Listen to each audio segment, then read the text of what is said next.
My name is Rick Petherbridge, and I'm here to talk tennis. And it's exciting because we're starting off a new year, 2022. And it's always interesting to see, what players are up and comers that are going to become stronger, better players over the new year, players that are getting older, losing some of their skills. So the new year has lots of interesting things to make it particularly interesting. Okay, so I have to start with the biggest story about the Australian Open, and of course that's that Novak Djokovic visa was denied. I'm not going to get into the politics of this, but I'll just give you some basic information.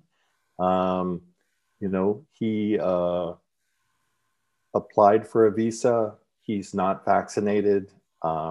He applied for what they call a medical exception. That medical exception was initially granted. It was later denied, and then it was subsequently denied today again by an appellate court. And my understanding from news sources is that he has left the country and he's no longer in Australia and will not play the Australian Open this year.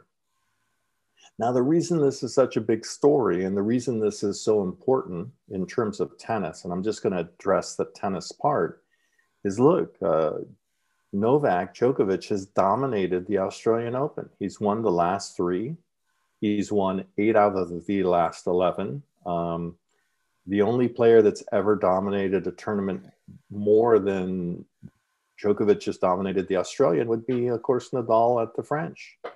And what this means is this creates a great opportunity. So the players that are left in the draw, now that the clear favorite is out, have an amazing opportunity. And it's really going to be interesting to see which player steps up, right? And takes advantage of this opportunity and gets their Grand Slam title.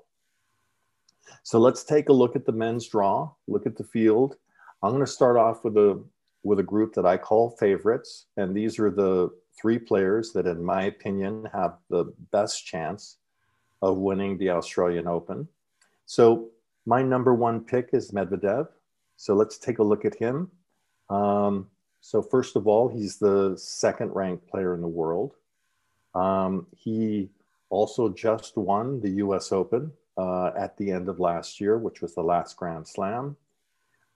He was a semifinalist at the Australian Open last year, and he has a great resume on hard courts. He's just a great hard court player. So he's performed consistently well, particularly in the hard court season, right? That starts after Wimbledon and goes through the US Open.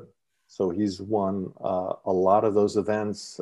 He had a year where he, I think, was in the finals of 5 consecutive hard court events.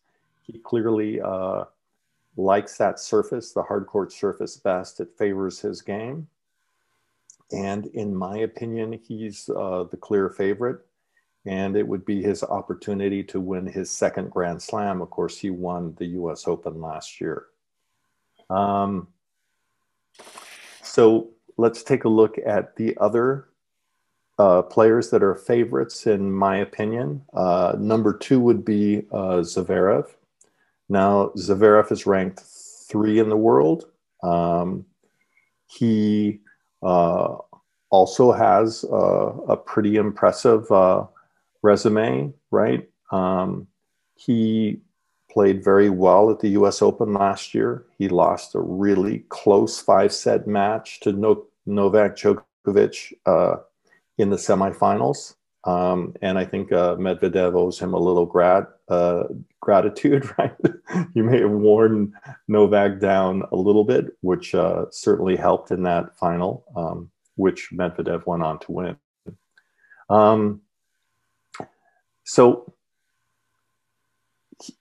Zaverev also has a really good resume in terms of Masters 1000s, right? And he is out of the younger players, he's won more Masters 1000 titles than any other player. He has 5 total, right? So that's more than Medvedev. It's basically more than anybody except the old guard, right? Which is Federer, Nadal, and Djokovic. And of course, Zaverev broke through into sort of top 20 tennis before any of these other younger players did, before Medvedev did, before Tsitsipas did. The one weakness in Zaverev's sort of resume is that he hasn't played his best in 5-set formats, right? And he doesn't have any Grand Slam titles. But one of the things that sort of came out of last year is that I think he's worked on that, right? That he's improved his fitness and he's improved his mental toughness. And I think he's more ready to compete in Grand Slam events in the 5-set format now than he ever was before. And I just feel like the semifinal against Djokovic was a good example of that, right? That he played Djokovic evenly and narrowly lost a 5-set match. And if you can do that, then you can beat anybody, right? There's nobody more fit and mentally tougher than Djokovic. So Zverev would be my second favorite. And then my third favorite is Nadal. And, you know, it's sort of interesting. The player that benefits most from Djokovic not playing is Rafael Nadal. Look, they're tied. They both have 20 Grand Slam titles. I think most people would tell you that if Djokovic played, he'd be the clear favorite. He would be the one that they would predict that would get, you know, the lead, the 21st Grand Slam. But he's out of the picture now. And that creates an opportunity for Nadal. And especially since Djokovic won 3 Grand Slams last year and Nadal didn't win any.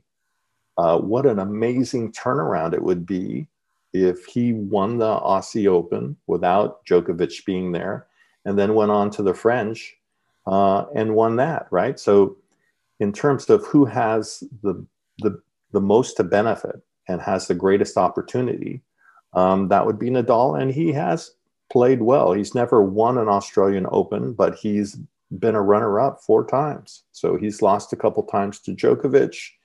He lost one to Federer, and he lost one to Wawrinka. So, you know, to me, it'll be really interesting to watch Nadal and see if he takes advantage of this opportunity, right? Which is huge for him.